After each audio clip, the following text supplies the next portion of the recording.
أرحب بضيفي عبر سكايب فضيلة الشيخ عبد الخالق الشريف رئيس أكاديمية الشريف للعلوم الشرعية. أهلا ومرحبا بكم فضيلة الشيخ في هذه الحلقة. أهلا بكم الأخ عبد الله وجميع الأخوة المشاهدين والأخوات.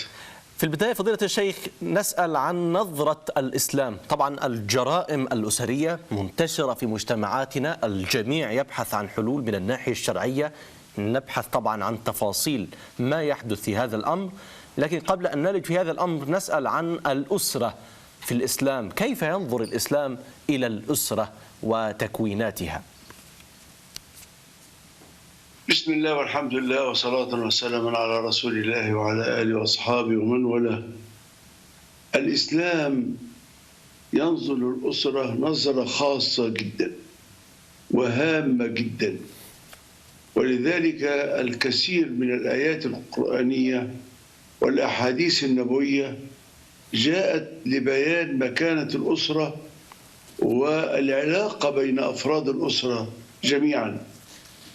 هذه العلاقة التي تبدأ بالزواج والإنجاب والتربية، والعلاقة تبقى قائمة حتى بعد وفاة أحد الأطراف، يعني رعاية الميت والدعاء له، خاصة إذا كان من الأقارب. وإذا مات ابن آدم انقطع عمله إلا من ثلاث، منها ولد صالح يدعو له. يعني العلاقة الأسرية في الإسلام ليست علاقة مادية بشرية بحتة، بل هي علاقة فيها جانب روحاني وجانب أخلاقي وجانب إيماني وجانب تشريعي سابق لتكوين الأسرة، وباق بعد حدوث أمر في هذه الأسرة. حتى لو حدث الطلاق يقول الله تعالى: ولا تنسوا الفضل بينكم. فالتشريعات الإسلامية كاملة متكاملة في موضوع الأسرة من كل جوانبها. جميل. الموضوع يتحدث عن الجرائم الأسرية، دوافع وأسباب. نعم. الجريمة من الناحية الشرعية تختلف عنها من الناحية القانونية ومن الناحية الجنائية؟ الناحية الشرعية أوسع، لأن الجريمة في الناحية القانونية تنظر إلى الجرائم المادية التي نص عليها القانون والعقوبات التي حددها القانون. إنما الجريمة في الشريعة الإسلامية هي كل مخالفة لشرع الله وكل اعتداء على أمر الله، سواء رآك القانون أو لم يراك فإن الله مطلع عليك، وسواء عوقبت في الدنيا أو تعاقب في الآخرة. هناك دار آخرة. القانون الوضعي ما عندوش دار آخرة، لا يعلم، ليست في ذهنه.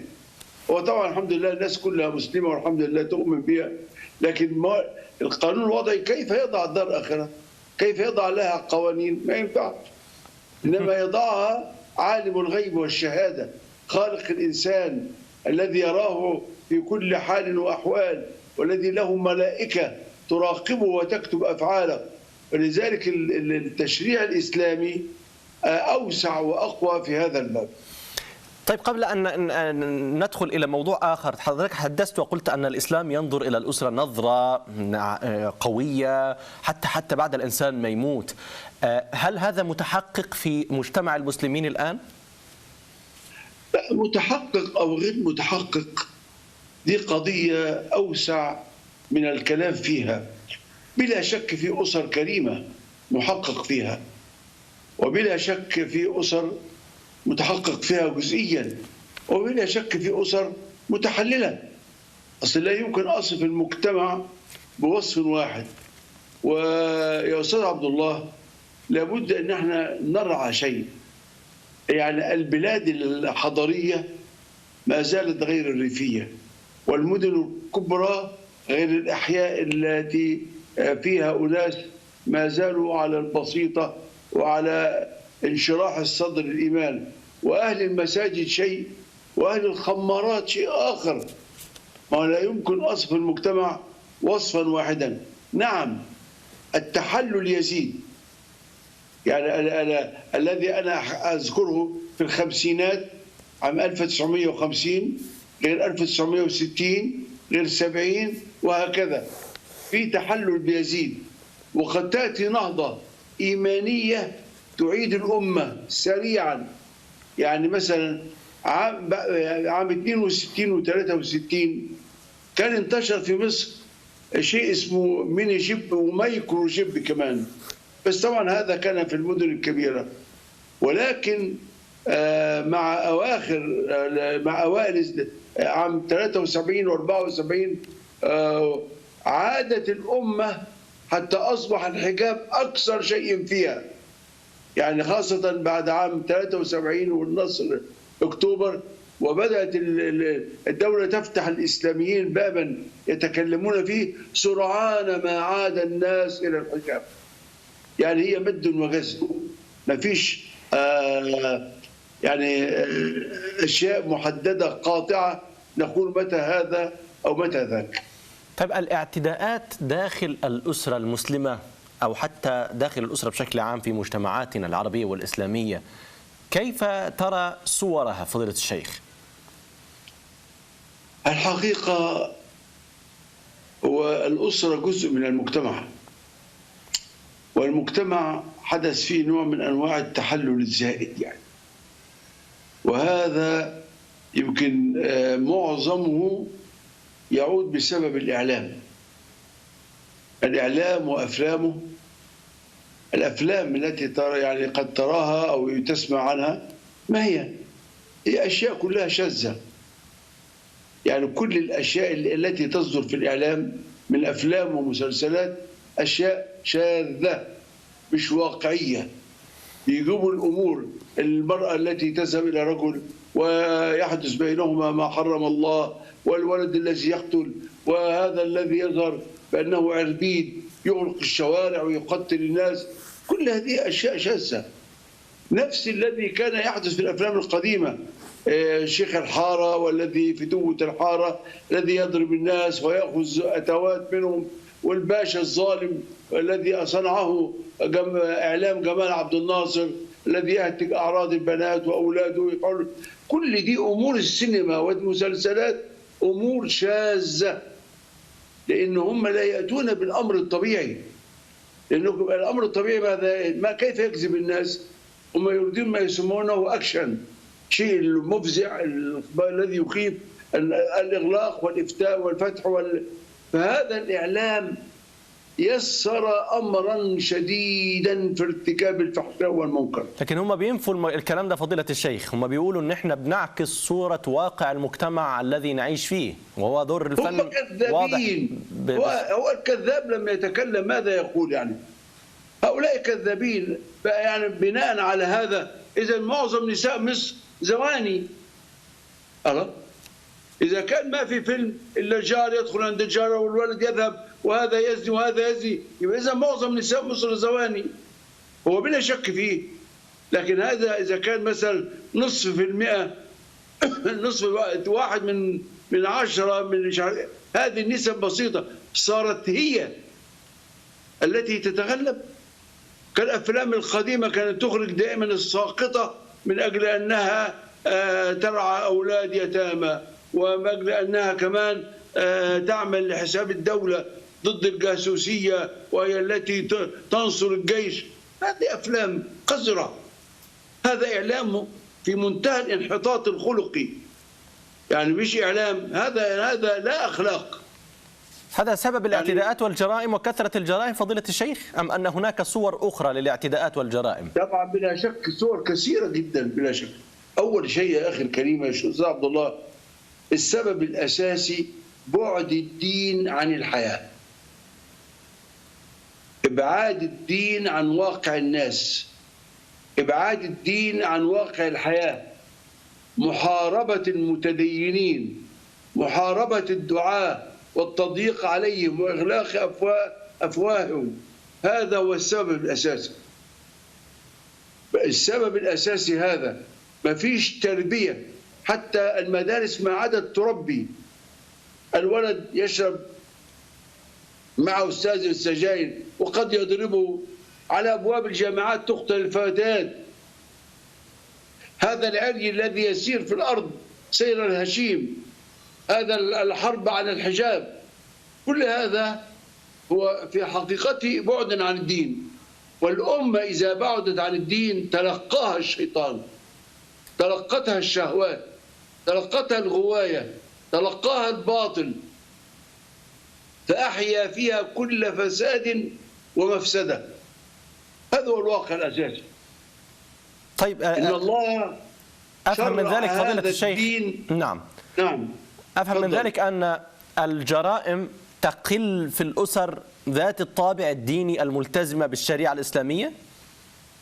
طبعا بلا شك، بلا شك، لكن مش معنى ذلك انها تلغى ولا انها تمحى ولا ان هذه الاسر صارت نموذج بشري كامل.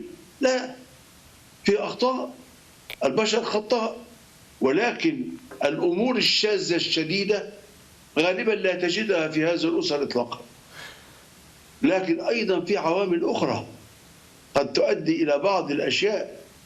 يعني حتى هذه الاسر وفقا لزماننا هذا في اسلوب اختيار الزوجه، في اسلوب انشاء الاسره. الان الاسره لكي يتزوج يذهب يحجز في نادي ب30,000 و40,000 و50,000، وفستان صفته كذا، ومكياج يوم العرس كذا، واذا فالابن يدخل الزواج وهو مدين، فتأتي مشكلة اقتصادية تعصف الأسرة أحيانا. طبعا أنا يعني سأتحدث عن هذا المحور، لكن أسأل عن موضوع طرق الاعتداء. البعض يقول مثلا أنه والله الاعتداءات الأسرية ما تبقاش اعتداءات لو هي داخل الأسرة في إطار الألفاظ مثلا، في إطار الضرب في البسيط بين أفراد الأسرة. ما رأي حضرتك في هذا الكلام؟ كل هذا اعتداء. ربنا يقول وقولوا للناس حسنا، بقاش قولوا للناس قباحة. وما يلفظ من قول إلا لديه رقيب عتيد. ما قال لم يكن إلا الزوجة والأولاد. والنبي حتى نهانا أن ندعو على أبنائنا مخافة أن يستجيب القدر فنندم طوال حياتنا. النبي صلى الله عليه وسلم كنموذج بشري كامل. حينما أرسلت إحدى أمهات المؤمنين عسلا له في طبق، فغارت هذه الأم الأخرى فضربت الإناء فكسرته. قال غارت أمكم، ما سب ولا شتم ولا لعن ولا شيء من هذا. النبي صلى الله عليه وسلم ما كان لعانا ولا صخابا بالأسواق، وكان يقابل السيئة بالحسنة، وهو الذي قال الله فيه لقد كان لكم في رسول الله أسوة حسنة. والزوجة أحق الناس بأطيب الكلام من الزوج، أحق الناس بأطيب الكلام من الزوج هي هذه الزوجة التي شرع الله بينهما المودة والرحمة. هل المودة والرحمة فيها سب وشتم؟ هل المودة والرحمة فيها ضرب وإيذاء؟ لتسكنوا إليها وجعل بينكم مودة ورحمة.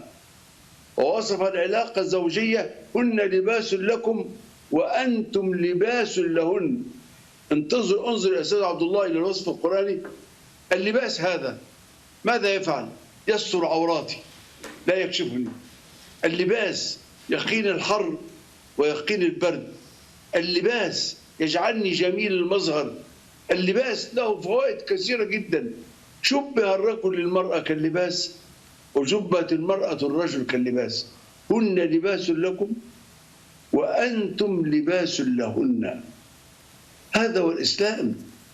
أما الضرب والسب والشتم واللعن، يعني ده النبي صلى الله عليه وسلم لما كان جالس في بيت عائشة ومر اليهود وقالوا السلام عليك، هو بيحاولوا يزوروها كالسلام لكنهم يقصدون السام، يعني الهلاك والموت عليك.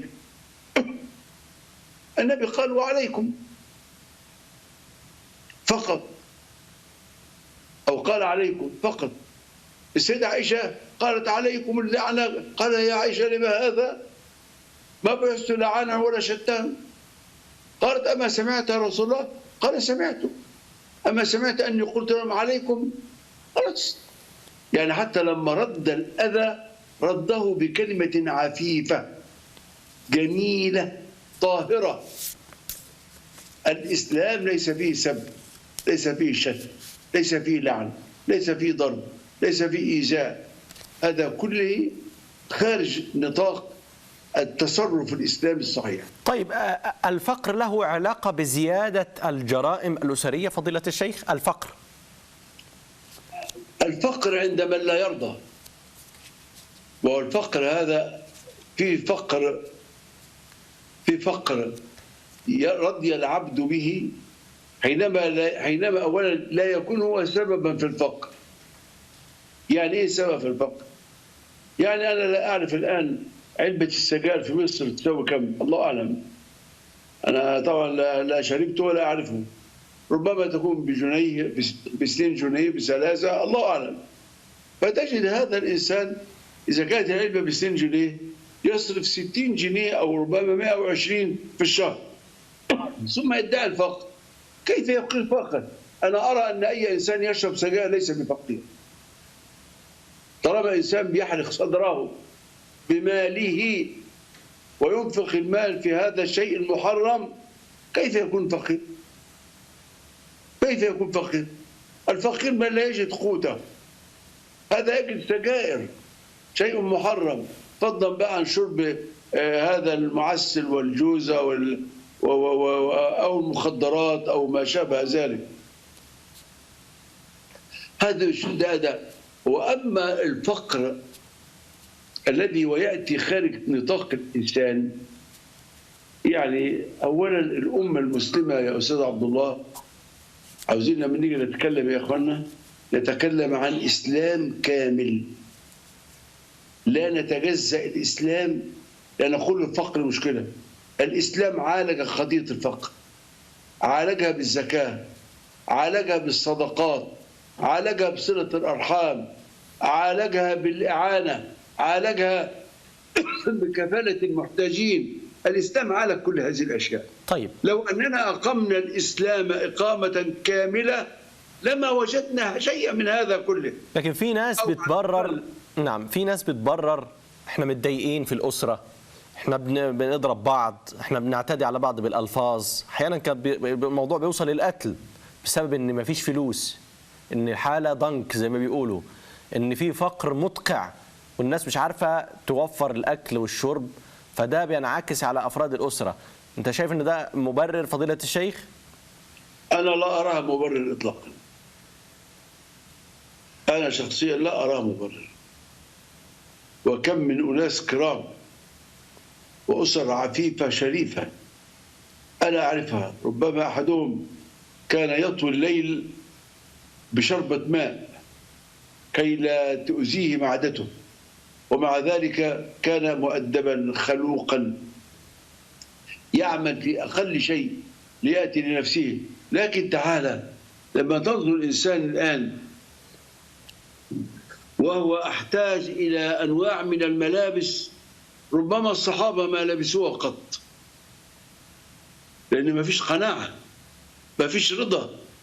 ربما هذا يأكل وشبعان وجاره جائع، لا يشم رائحة الجنة من بات شبعان وجاره جائع وهو يعلم.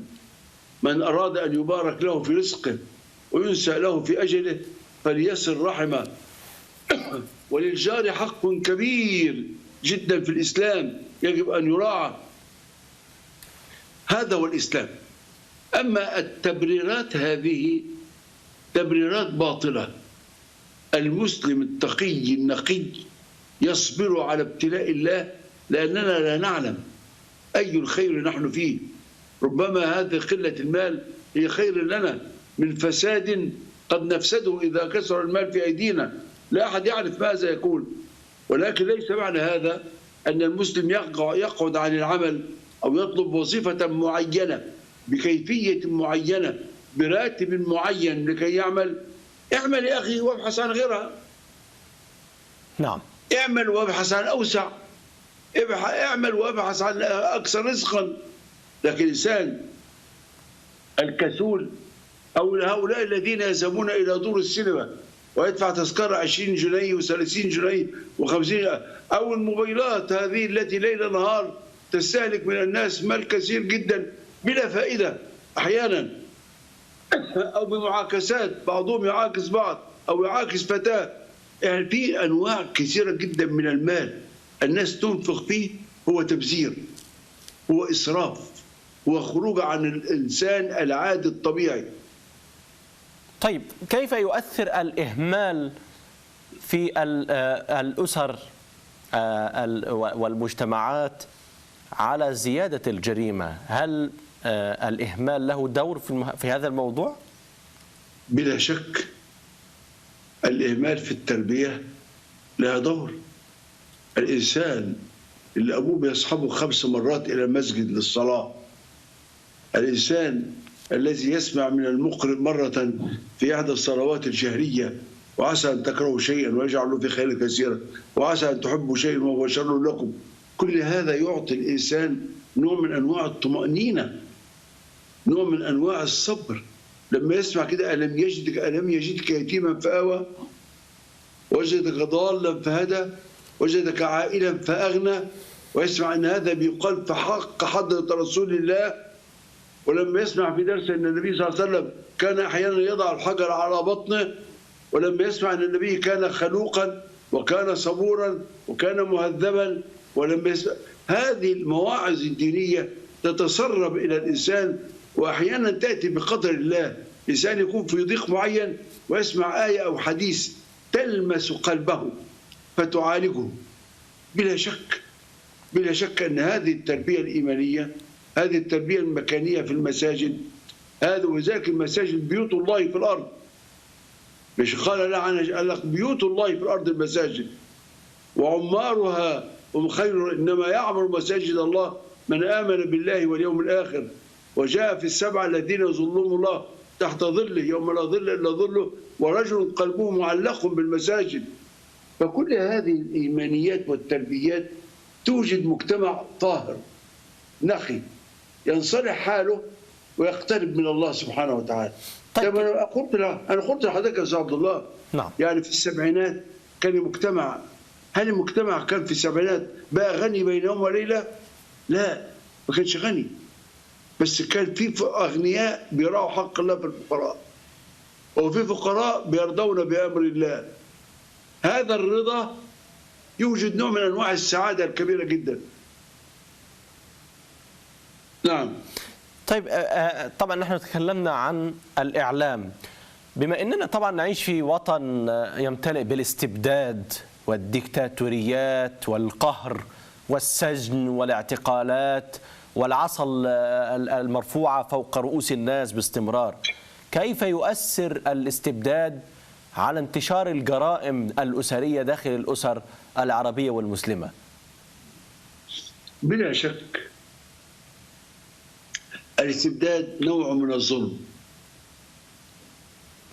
نوع من أنواع الظلم الاستبداد، والظالم دائما يحتاج إلى معاونين له من حوله، وهؤلاء المعاونين لا بد أن يكونوا ظلما. كيف يعاون ظالما إن لم يكن ظالم؟ وبالتالي تنتشر دوائر الظلم. هذا الانتشار في دوائر الظلم يحدث فيه أشياء مدمرة أحيانا، كهذا الذي حدث من صلاح نصر لما كان يأمر الرجل أن يطلق زوجته ويتزوجها هو. لما حدث في هذا صفوة الشريف الذي كان يستغل الممثلات في أشياء، هذه أمور منشورة وموجودة في القضايا، مدونة في قضايا رسمية داخل المحاكم المصرية. لما يكون هؤلاء كذلك وهم في مراتب الوزراء أو مدراء المصالح عالية، إذا من حولهم؟ وحينما يأتي الاستبداد أنا أخاف، يعني حينما أنا يأتي هذا الظالم يأخذ قطعة أرض لي وأنا أعلم لو أنا فعلت معه شيء ماذا يحدث فيا؟ سيحدث فيا ضيق، سأذهب بيتي وأنا متضايق جدا. بلا شك ينعكس على تصرفاتي مع أسرتي. هذا الظلم وأقبح جريمة في أرض الله بعد الكفر الظلم.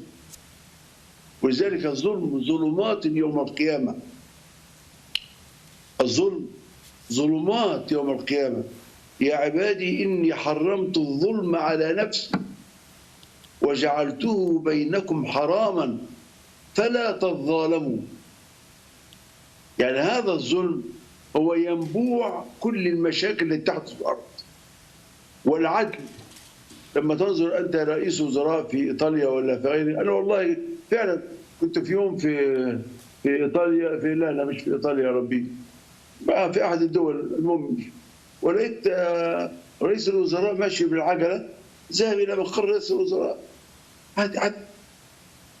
احنا أولى بهذا العدل، احنا أولى، احنا أحق الناس بهذا العدل، لأن ديننا كله قائم على العدل.